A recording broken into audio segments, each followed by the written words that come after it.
एक डील हुई है, यूरोपियन यूनियन के साथ हमारा एक एग्रीमेंट हुआ है। एग्रीमेंट होता है बराबरी का, डील थोपी जाती है और सोशल मीडिया पे अमेरिका के राष्ट्रपति ये थोप देते हैं कि अमेरिका ये करेगा, इंडिया ये करेगा।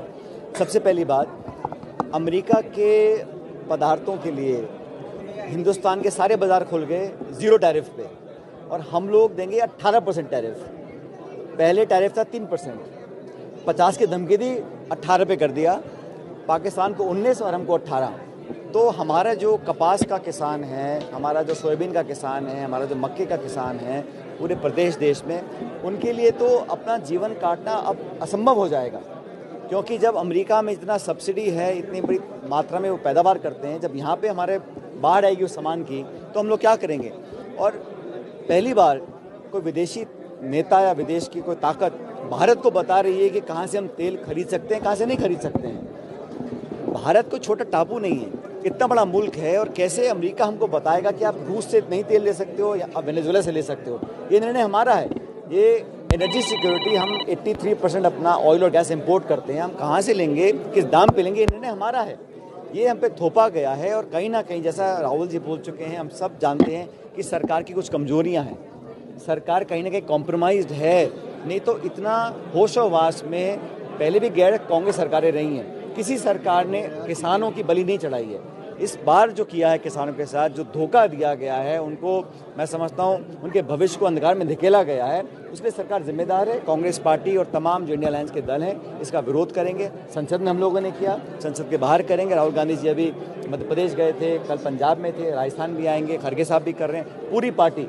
और मैं समझता हूँ कि पूरे किसान वर्ग और नौजवान समझ गए हैं कि जो ट्रेड डील की गई है एक तरफा है, और भारत की एनर्जी सिक्योरिटी, भारत की इकोनॉमिक सिक्योरिटी और भारत के किसान जो हमारे अन्नदाता हैं, दूधदाता हैं, उनके साथ बहुत बड़ा खिलवाड़ किया गया है। इस धोखे को देश बर्दाश्त नहीं करेगा। और ये वही बीजेपी है, आप सबको याद होगा भारतीय जनता पार्टी जब मनमोहन सिंह जी प्रधानमंत्री थे, भारत को परमाणु शक्ति बनने का जो हमने डील की थी अमेरिका के साथ, उसका भाजपा ने विरोध किया।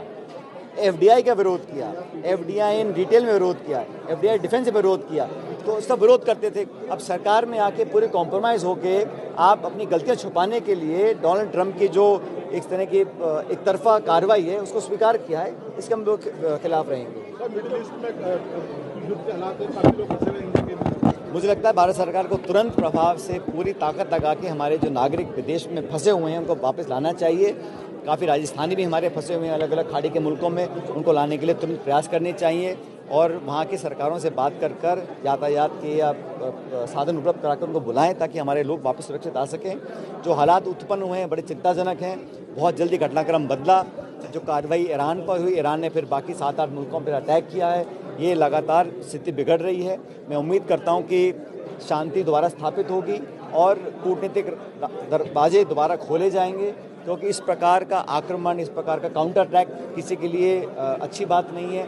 और भारत एक बहुत बड़ा मुल्क है, काफ़ी कुछ हम लोग खाड़ी से बाकी देशों से आयात करते हैं, तेल के दाम बढ़ रहे हैं, पूरी दुनिया में एक अनिश्चितता बनी हुई है।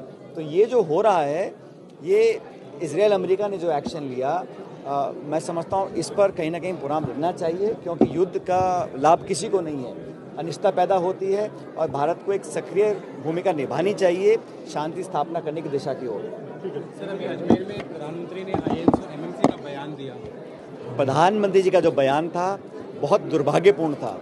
देश के सर्वोच्च पद पर बैठकर प्रधानमंत्री जी इस प्रकार की भाषा का प्रयोग करते हैं, वो पहली बात तो सत्य से बहुत परे है।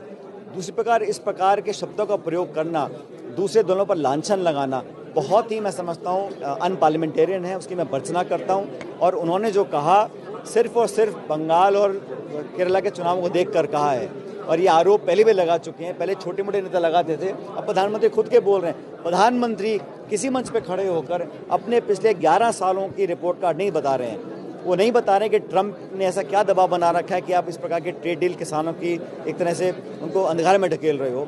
ये नहीं बता रहे हैं कि आज जो बेरोजगार घूम रहे हैं उनका क्या समाधान है। और कांग्रेस में देखो, विरोध प्रदर्शन करना हमारा सबका अधिकार है। आपको विरोध पसंद हो या ना पसंद हो, लेकिन विरोध करने का अधिकार तो है। दुनिया में जब जब बड़े बड़े आयोजन हुए हैं, चाहे G20 समिट हुआ, चाहे क्लाइमेट चेंज समिट हुआ, चाहे G77 हुआ, बड़ी बड़ी अंतर्राष्ट्रीय राजधानियों पे हजारों लोग प्रदर्शन करते हैं, उसका विरोध करते हैं, कितनों को जेल बंद किया जाता है। और 5-6 नौजवान, उनकी टी शर्ट और वो भारत की सुरक्षा के लिए खतरा बन गए, उनको जेल में डाला गया। कल उदय भान जो अध्यक्ष कांग्रेस पार्टी की यूथ कांग्रेस के हैं, वो मौजूद भी नहीं थे, उन पर धारा लगाई गई हैं, उनको फिर हिरासत में ले लिया गया है। तो ये दमनकारी नीति, मतलब असहमति बर्दाश्त करने की कोई क्षमता ना हो, ये उस बात का एक परिणाम है।